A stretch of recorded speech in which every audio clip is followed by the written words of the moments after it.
Yo soy Carmen Sara y como cada viernes estamos aquí reunidas para hablar y reflexionar en torno de la eliminación de la violencia contra la mujer y la desigualdad que existe también.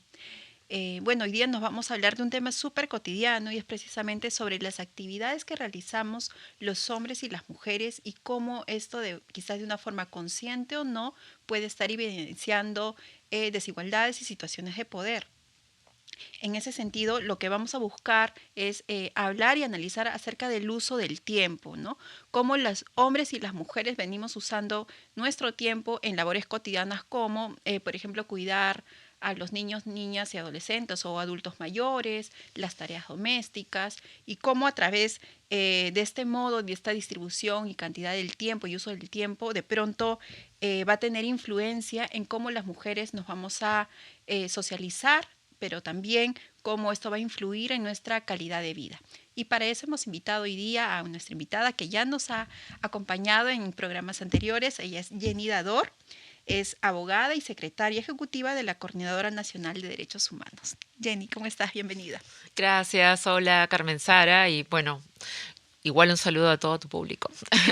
Un gusto estar nuevamente contigo. Vale. Gracias, Jenny.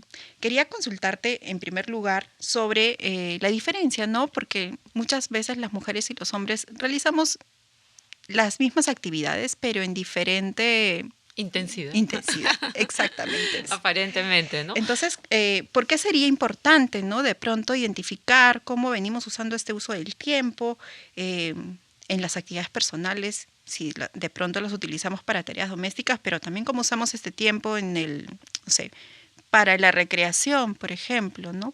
Ujú. O sea, esa diferencia que existe. Claro, el tiempo, al igual que muchos otros recursos, es un recurso también, ¿verdad? Y un recurso cada vez más escaso, sobre todo, ¿no? En los tiempos actuales que corren. Siempre escuchamos mencionar a las personas o a nuestras compañeras: estoy apurada, no alcanzo, no, ya no llego a recoger al hijo, no llego a tal parte, llego tarde a la oficina, o primero cocino y hago esto, ¿no? Un sinnúmero de actividades que se van superponiendo. Entonces, de lo que hablamos es efectivamente del uso del tiempo, de un recurso cada vez más escaso, tan escaso que hoy en día se le conoce como pobreza de tiempo, ¿no? Ya no solo se mide la pobreza monetaria, sino que también los estudios están midiendo ahora eso que has tú relatado y que se llama pobreza de tiempo y que se refleja principalmente en la escasez de tiempo para nosotras las mujeres. ¿Por qué? Porque hombres y mujeres no estamos desarrollando las mismas actividades que tienen que ver sobre todo con el trabajo doméstico no remunerado, ¿no? Ese que tiene que ver con sostener la casa, cuidar niños, niñas, cuidar enfermos, cuidar adultos mayores y que además cada vez nos está demandando más tiempo porque si nos ponemos a pensar o observamos un poquito la realidad, el sistema público, el sistema de políticas en general, ¿no? El Estado está organizando sus servicios cada vez reduciendo eso que te daba, ¿no? Si antes te daba una prestación de 5 días de hospitalización o de 4 días, hoy día el segundo día o el día siguiente te despacha para tu casa. No significa que la medicina haya avanzado tanto o que tienes un medicamento milagroso y que al siguiente día vas a salir saltando. Significa que vas a pasar 4 días en tu cama en la casa, ¿no? Y eso quiere decir que va a haber, por lo general, otra mujer, sea tu madre, tu hermana mayor, tu hija, ¿no es cierto?, que va a estar atendiéndote, incluso a veces tu vecina, ¿no?, que va a hacer el favor de mirarte. Entonces, de alguna manera, estamos subsidiando también lo que el Estado ya no nos da, ¿no? Entonces es una forma de organizar los servicios que recae más bien o explota, ¿no es cierto?, este tiempo de las mujeres y que además no se paga, ¿no? Y esto hace que nosotras acumulemos muchas horas a lo largo del día, ¿no? Entonces, si tú comparas el uso del tiempo de hombres y mujeres, vamos a encontrar que las mujeres, por ejemplo, ¿no?, podemos trabajar entre 17 y 20 horas más a la semana que un hombre, ¿no? En lo que tiene que ver con el trabajo doméstico no remunerado. Aparte, hacemos también trabajo remunerado.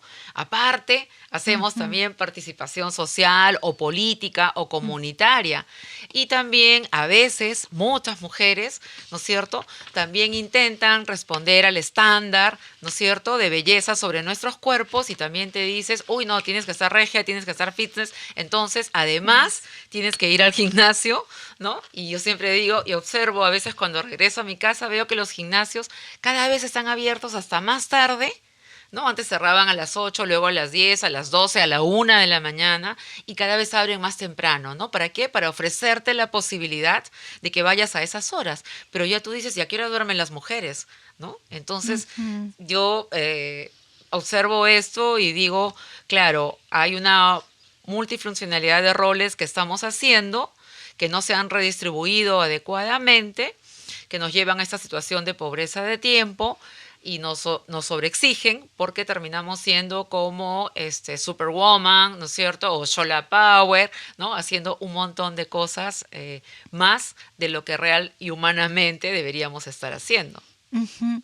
Y a propósito de lo que vienes mencionando, ¿no? De esta diferenciación en relación a las actividades, ¿no? Y las tareas que asumimos las mujeres y que generalmente siempre se le asignan a las mujeres las tareas domésticas, por ejemplo, ¿no? Este trabajo no remunerado, ¿no? Que no recibe un pago y que determina o no afecta su calidad de vida también, ¿no? Entonces me preguntaba cómo se puede revertir o qué soluciones se podrían dar, ¿no? Para de pronto menguar lo que está ocurriendo, ¿no? Porque eso está afectando la vida de las mujeres principalmente. Claro, esta división sexual del trabajo, que es histórica, ¿no? No hemos logrado todavía redistribuirla, ¿no? Se mantiene esta Ujú, división. Lo que ha ocurrido a través de los cambios, los movimientos feministas, es que las mujeres hemos ingresado a campos de los cuales históricamente estábamos excluidas, como la educación, el mundo laboral, la economía, la política, ¿no? A través del sufragio. Entonces hemos ido sumando posibilidades de estar en otros ámbitos donde antes no estábamos, pero dentro del mundo doméstico eso no se ha redistribuido, ¿no? Todavía a lo más nosotros encontramos hoy en día varones o hombres compañeros, ¿no es cierto?, que han redefinido, por ejemplo, sus vínculos paterno-filiales. Entonces, sí, yo miro a mi hijito, juego con él, lo saco, etcétera. Pero lavar, cocinar, planchar, limpiar, no, ¿no? O sea, su hijito necesita una casa limpia, su hijito necesita comida, ¿no? Entonces, no se asumen esas otras funciones. Entonces, creo que una de las eh, propuestas interesantes tienen que ver cómo o sea, en principio, lo que se conoce educar en igualdad. Porque ujú, estas niñas y estos niños que aprenden desde pequeños, ¿no es cierto?, a cuidarse a sí mismos y a cuidar a otros, luego no van a aceptar que sea un otro el que se haga cargo de uno, ¿no? Que es en lo que deberíamos insistir. Todas las personas en algún momento de nuestra vida vamos a necesitar cuidados. ¿Sí? Porque no nacemos como seres humanos autónomos. Los animalitos sí, pero nosotros necesitamos quien nos alimente, nos cuide, nos ujú, haga, ¿no es cierto? Y tampoco morimos autónomamente. Entonces, en algún momento de nuestras vidas todos vamos a necesitar cuidados. Por lo tanto, debería ser como la enseñanza básica, transversal en toda sociedad. Lo que ningún ser humano, ¿no es cierto?, no debería saber. Todos tendríamos que saber cuidarnos y cuidar a otro eventualmente. Entonces, la educación es un camino. Y esa educación pasa también por el campo de las políticas públicas. También el Estado peruano tiene algunas normas sobre la construcción de familias más democráticas, ¿no? Y justamente democratizar una familia no solamente pasa por redistribuir el poder, sino también redistribuir el trabajo, redistribuir los recursos, ¿no? Y allí está todo este tema de lo que se conoce como la corresponsabilidad de género. Es decir, hombres y mujeres al interior del hogar vamos también asumiendo las funciones que tienen que ver con la subsistencia del mundo doméstico y el trabajo doméstico, ¿no? Porque cuando se contrata trabajo externo, tenemos que pagarle y reconocerle todos los derechos, ujú, ¿no? Acá se quejan muchas veces y dicen, ay, pero no, porque entonces los derechos de la trabajadora del hogar, ese es un trabajo y ujú, necesitamos reconocerle todos también sus derechos. Cuando ujú, no lo hacemos, dice, es que es muy caro, yo no puedo pagarlo. Bueno, entonces, como en otros países, pagarás un servicio por horas, eventualmente eventual, etcétera, ¿no? Ujú. Y esto también quiere decir que la comunidad puede ofrecer algunos servicios comunitarios, el Estado también puede intervenir, el mercado también puede ofrecer algunos servicios privados. Lo que quiero decir es que también es una corresponsabilidad social, ¿no? Todos Ujú. tenemos que estar involucrados, ¿no es cierto?, en este proceso de lo que tiene que ver con el cuidado y la sostenibilidad de la vida.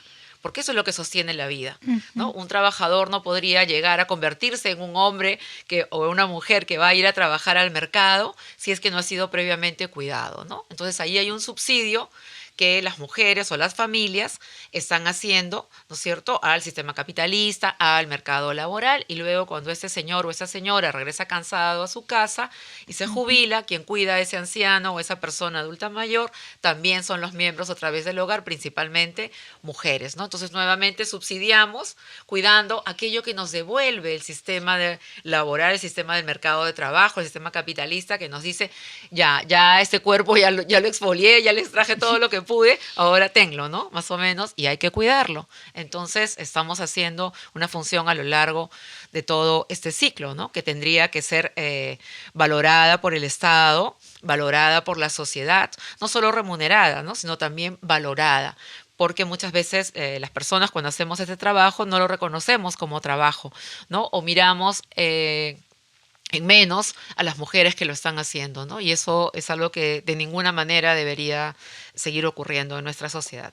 ¿Cómo visibilizamos este tema, ¿no? En la agenda pública, pero también en la agenda privada, porque hablamos también de las empresas, pero también al interior, ¿no? Del núcleo familiar.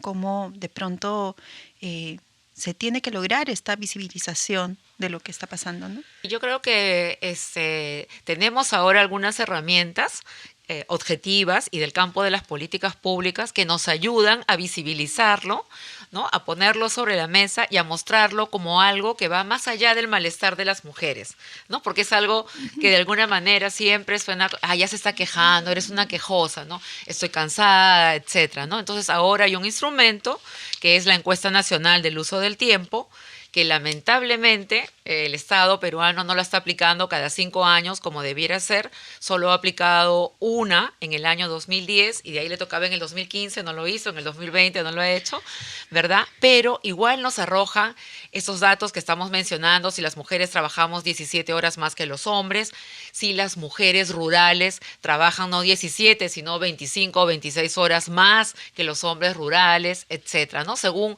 o si las mujeres casadas trabajan muchas más horas que las mujeres solteras, ¿no? O sea, los datos te dicen que hacerte de un marido o conviviente representa como 7 u 8 horas más de trabajo doméstico no remunerado, ¿no? En cambio, un hombre, si se casa, disminuye su trabajo doméstico. En cambio, en el caso nuestro, aumenta, ¿no? Es casi como un marido, es casi como un hijo, ¿no? En términos de trabajo, Ujú. ¿verdad? Y en términos de estrés, dice la OIT que es como 10 veces más estresante que un hijo, ¿no? Entonces, hay un sistema de medición, ¿no? Que es objetivo y, como digo, va más allá de la queja o el malestar nuestro, y entonces ese sistema sirve para poder tomar decisiones. ¿Por qué? Porque eso también te evidencia que no solo es un tema de decir estoy cansada, sino quiere decir que las mujeres, y en este caso las niñas en el Perú, desde los 12 años ya tienen menos tiempo que el niño o el adolescente de 12 años, tiene 3 horas menos para estudiar, para jugar, para desarrollarse. Y eso tiene obviamente un impacto en su rendimiento académico, ¿no? O sea, quiere decir que no necesariamente vamos a un tema de estredad o de abandono, pero sí nos cuesta mucho más, ¿no? Tengo 3 horas menos para estudiar o para jugar o para descansar. Entonces, eso significa un esfuerzo adicional luego para avanzar en mis estudios. Si estoy trabajando y he maternado, a veces interrumpo, ¿no es cierto?, mi trayectoria laboral. Eso quiere decir que voy a tener huecos en mis aportaciones y probablemente cuando me jubile voy a tener una pensión menor, ¿no es cierto?, a la que tendría un hombre que ha trabajado 30 años. Yo digo, también he trabajado 30 años, pero tengo huequitos cada vez que he maternado por distintas razones, ¿no? Entonces, ¿por qué? Porque las Ujú. licencias maternales y paternales en el país no son iguales. ¿no? Las mujeres tenemos 45 días antes, 45 días después, más de 90, 14, 16 semanas, 18 semanas según los estándares de la OIT, y los hombres tienen 7 días, 10 días, ¿no? Y eso no lo quieren tomar a veces, ¿no? Entonces ahora la tendencia es decir, las licencias postparto, tanto de maternidad como de paternidad, deben ser iguales. Si son 45 días para las mujeres, 45 días para los hombres. Deben ser obligatorias también para ellos, ¿no? Porque muchas veces los hombres no se quieren quedar en la casa y dicen, no, no, no, eso me va a poner, me va a hacer que me miren con malos ojos en la oficina, ¿no? Mejor voy a trabajar. No, tienen que ser de obligatorio uso también, ¿no? Entonces hay una serie de instrumentos, digamos, que intentan aplicarse, ¿no? Para justamente equilibrar esta cancha y evitar que esas consecuencias que hemos mencionado, como que necesitar más esfuerzo para poder estudiar, para poder trabajar o para recibir una pensión a lo largo de la vida, digamos, sea tan disparejo entre hombres y mujeres, ¿no? Sí, justo lo que mencionabas me hizo recordar esto, ¿no? Que incluso esta carga mental que traemos las mujeres, ¿no? Por ejemplo, ¿no? Sobre a qué cosas son alérgicas los chicos, ¿no? Los hijos, o no sé, los horarios de las comidas, o que ya se acabó no sé, la espinaca de la refrigeradora, la lista de compras, etcétera. Un montón de cosas que no siempre están como anotadas en algún lugar, sino que todo el tiempo están en la mente. Y cuánto también esa carga mental termina influyendo, ¿no? En la calidad de vida de las mujeres, y sobre todo que terminamos haciéndonos cargo de absolutamente todo, ¿no? No sé, me pregunto si, no sé, en una encuesta le hacen la misma pregunta al papá y a la mamá y si ambos pueden responder, ¿no? Incluso creo que vi un video, ¿no? ¿Qué come sobre tu hijo? exactamente, ¿no?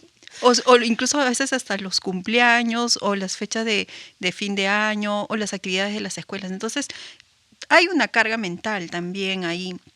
Y a esto lo mencionaba a colación de el uso del tiempo en las mujeres y los hombres para actividades de distensión. De pronto no se encuentran muchos espacios para ellas, a diferencia de ellos, por ejemplo, y cuáles serían las consecuencias de esto, no solamente para la persona individual, ¿no? Sino también para la estabilidad de la familia incluso. Claro, porque cuando tú no tienes tus horas de descanso adecuadas, ¿no? Normalmente, y ahí yo te puedo decir una cosa, yo cuando empecé a trabajar el uso del tiempo, claro, una cosa, leía la doctrina, ¿no? Leía las investigaciones, la literatura, pero también pensaba, ¿no? A ver, mirando, a ver en casa cómo era. Y yo digo, la primera vez que yo vi dormirse de cansancio a una persona parada, ¿no? Que de pronto así tú dices, ¡ay! Y se quedó así, fue mi mamá, ¿no? Entonces, claro, tenía 3 niñas, entonces hacía todo el trabajo de la casa, ¿verdad? Y en una época además estudiaba, ¿no? Entonces tenía que llegar, atender a las niñas, luego llegaba, se iba a estudiar, regresaba, hacía las tareas y luego otra vez toda la casa.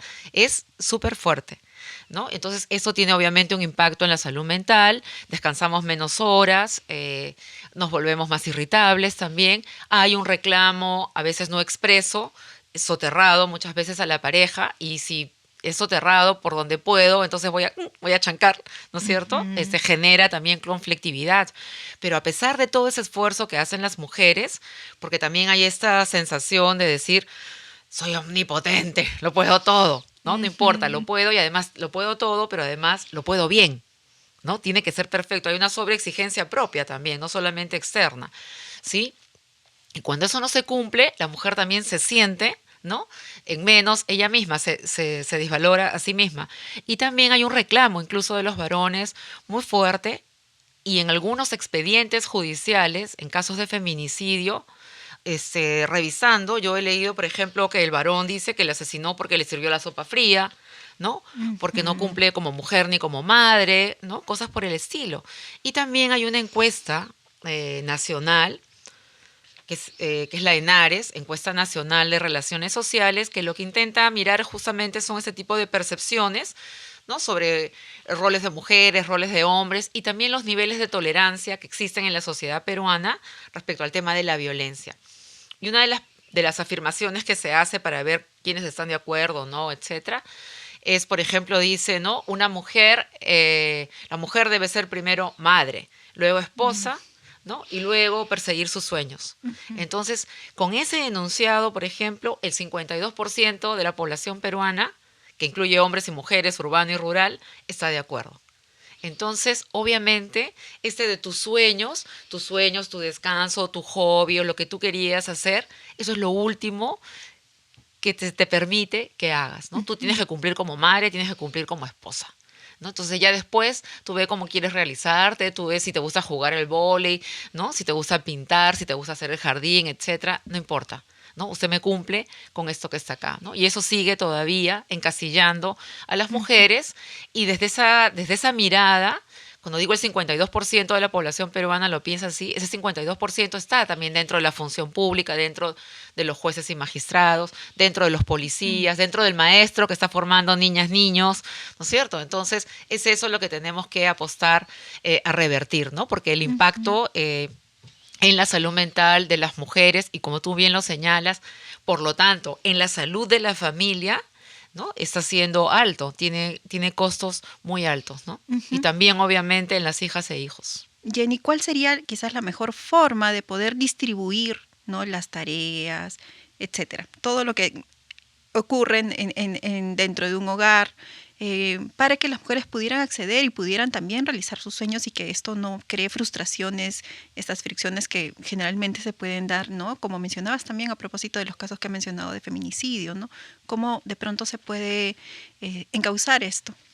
Mira, hace poquito justo hubo una reunión muy importante en Buenos Aires y en realidad fue la 15ª conferencia sobre la mujer, que cada 3 años la CEPAL hace una conferencia regional sobre la mujer. Nosotros somos la única región en el mundo que tenemos esta conferencia.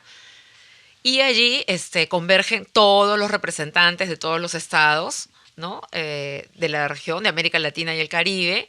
Y además hay también en paralelo un foro de sociedad civil donde van todos los movimientos de mujeres, etcétera, y en paralelo también un foro de parlamentarios. Y producto, digamos, de ese encuentro salió la Declaración de Buenos Aires, que es el compromiso de los estados por llevar adelante justamente la implementación de lo que tiene que ver con sistemas integrales de cuidados. Es decir, yo como estado, ¿cómo voy a organizar mi sociedad, mi comunidad, ¿no? Para poder ofrecer un sistema integrado de cuidados, ¿no? Que permita a las familias y especialmente a las mujeres redistribuir ese tiempo. Entonces ahí la apuesta es, los estados se comprometen a implementar políticas, lineamientos, toda la parte que tiene que ver con cambios culturales para que los hombres empiecen a asumir sus responsabilidades que tienen que ver con el cuidado, ¿no? Y las mujeres vayan también dejando de asumir y también hay que ir despercudiéndonos de esta idea de yo soy súper poderosa, que nosotras mismas también nos metemos en la cabeza, ¿no? Y también la propuesta va por organizar los servicios, por identificar también cuál es la demanda. Primero, tener claro como estados, cuál es esa demanda de servicios en mi país. Si no podemos hacerlo de golpe en todo el país a nivel nacional, bueno, nosotros estamos organizados en regiones, ¿no? Se puede hacer por regiones, territorialmente, o incluso comunitariamente en el barrio, ¿no? También, ¿cuál es la demanda de servicios en este barrio? Tenemos niñas, niños, ¿de qué edades? Se quedan solos porque papá, mamá, todo el mundo está trabajando. Tenemos adultos mayores, tenemos personas con discapacidad que pueden quedarse en casa, pero que necesitan que se adapte la vivienda. Allá, ok, entonces será el Ministerio de Vivienda quien ofrecerá la adaptación de esa vivienda. No quiere decir que a la persona la vamos a ingresar en un albergue, en una casa de adultos mayores, etcétera. No. ¿No es cierto? No pasa por ahí, porque dice, uy, entonces tendría que hacer un montón de lugares. No, la gente puede ser cuidada también en sus espacios, ¿no? Entonces, identificar cuál es tu demanda potencial por servicios de cuidado y cuál es tu oferta de servicios. En el caso peruano, pues la demanda es altísima y la oferta en realidad es prácticamente nula, ¿no? Sobre todo de servicios públicos, algunos son privados, pero no necesariamente responden a la calidad y otros que responden a la calidad son carísimos, ¿no? Entonces, están pensados en, ¿no?, digamos, un nivel muy, muy alto y donde en realidad hay muy pocas personas que podrían beneficiarse de eso, ¿no? Entonces pasa por mirar de otra manera también los servicios que cuidas y también los servicios que tienes, perdón. Y lo otro, también pensar en el cuidado como algo, pensarlo transversalmente, en cada actividad que tú hagas, en cada cosa que emprendas, pensar cómo eso tiene también una relación con el tiempo de las personas que están involucradas en esa función. También pensaba que si no hay estos lineamientos como que de manera, a modo de políticas públicas educativas para cambiar precisamente los esquemas culturales a los que referías, de pronto no hay un norte, no hay un lineamiento cual seguir. Entonces creo que nos falta mucho por recorrer en ese sentido. Ahí hemos avanzado un poquito porque en julio del año pasado, antes que justo cuando estaba por terminar el gobierno de transición y emergencia del presidente Sagasti, se aprobó el marco conceptual de cuidados. Esto es el Ministerio de la Mujer, ¿no? Aprobó su documento, su marco sobre cómo entiende el cuidado, etcétera, ¿ya? Y sobre la base de eso, ahora, hace poco también, la presidencia del Consejo de Ministros hizo una propuesta, un proyecto de ley que lo ha remitido al Congreso, el cual tiene que ver con cómo se crearía el Sistema Nacional de Cuidados. En este caso, la rectoría del sistema recaería en el Ministerio de la Mujer y Poblaciones Vulnerables y entran diversos sectores que también ofrecen servicios y a los cuales se puede organizar, ¿no? Está salud, está educación, está MIDIS, está trabajo, ¿no? Hay un conjunto de sectores, pero bajo la rectoría del Ministerio de la Mujer. Esto está en la Comisión de Constitución y tiene que debatirse. Ya han habido algunas reuniones, lamentablemente. Yo escuché en una de los debates en la Comisión de Constitución que se decía algo así como, ay, ahora las mujeres quieren que les paguemos por cuidar a sus hijos, ¿no? Más o menos ya se pasan. ¿Ya? Entonces, nuevamente aflora este prejuicio, en este caso de los legisladores, muy triste además, viniendo de los padres y madres de la patria, o de lo contrario, cuando uno dice, bueno, hay que redistribuir el cuidado entre hombres y mujeres, dicen, pero ¿cómo vamos a decirles a los hombres que cuiden si ustedes se están quejando que los hombres son violadores de los niños? ¿No? Entonces, de alguna manera, en vez de atender el otro problema, lo ponen como de pretexto para no avanzar hacia eso, ¿no? Pero está puesta la iniciativa en el Congreso. Yo creo que hay que insistir en que se debata. De hecho, la propuesta es solo una propuesta, se puede mejorar en el debate. Y en relación al trabajo comunitario que se realizan, ¿no? Tanto hombres como mujeres, ¿consideras que se da de igual forma entre hombres y mujeres? Y ¿cuál sería la importancia en todo caso, ¿no? de que ambos se involucren en este tipo, ¿no? de trabajos? Sí, en el rol comunitario, fundamentalmente, si bien participan hombres y mujeres, los hombres están participando más en las funciones que tienen que ver con dirigencias u organizaciones territoriales tradicionales. Y las mujeres están más en la participación que tiene que ver con la subsistencia, ¿no? Responder a las necesidades de vaso de leche, alimentación, la olla común, ¿no? Ahora todas las ollitas que hemos visto que surgieron en la pospandemia, no están en realidad siendo organizaciones lideradas por los varones, ¿no? Son las mujeres las que nuevamente salen a esta ocupación, ¿no? Entonces, si bien ambos están en el espacio comunitario, están todavía en esos roles tradicionales, ¿no? Y nosotros también hemos planteado varias veces, por ejemplo, al MIDIS, ¿no? ¿Por qué Cuna Más, que descansa sobre las madres cuidadoras? No han incorporado padres cuidadores. Sin embargo, en una línea de trabajo que ellos tienen, que se llaman pautas de crianza, sí, cuando hacen las visitas domiciliarias, tratan de involucrar a los hombres en estas pautas de crianzas, ¿no? Por ejemplo, allí podría haber un pequeño avance, ¿no? Pero la idea es ir involucrando a los varones también en todo lo que tiene que ver con las necesidades, ¿no? Y las prestaciones para resolver el tema del cuidado. Vale, Jenny, muchas gracias por todas tus respuestas. De hecho, es un tema que, bueno, es cotidiano, ¿no? Lo vemos todos los días. Es la vida misma. Exactamente. O sea, Y sí. creo que va pasa de manera muy soterrada, como mencionabas, ¿no? Y que de pronto no nos damos cuenta de por qué sentimos tanta carga, por qué nos estamos tan estresadas, ¿no? De pronto esto es algo que vivimos cotidianamente, ¿no? Y es importante seguir reflexionando sobre esto. Me parece muy valioso lo que mencionaste acerca del sistema, ¿no? De nacional de cuidados, que de pronto tenemos que poner mucho ojo ahí porque finalmente son políticas, ¿no? Así Que es. nos van a afectar y que nos involucran en nuestra vida cotidiana, en nuestro día a día, en lo más mínimo, desde que nos levantamos incluso de la cama. Bueno, y eso sería todo en nuestro programa de hoy. Muchas gracias, Jenny. Nada, ¿te gustaría dar unas palabras finales antes de despedirnos? Bueno, gracias a ti por abordar este tema y solamente recordar que el cuidado es un derecho humano y que además es lo que sostiene la vida en la comunidad y en el planeta. Sin el cuidado, sin los cuidados, no habría nada, ¿no? Así que en realidad es el tema más importante de todos y debería ser transversal a toda nuestra vida, ¿no? Y por favor, vigilancia con ese proyecto que está en el Parlamento. Gracias, Jenny. Bueno, eso sería todo nuestro programa de hoy. No se olviden de compartir este programa. Nuestras redes sociales salen en la cajita de descripción. Nos vemos.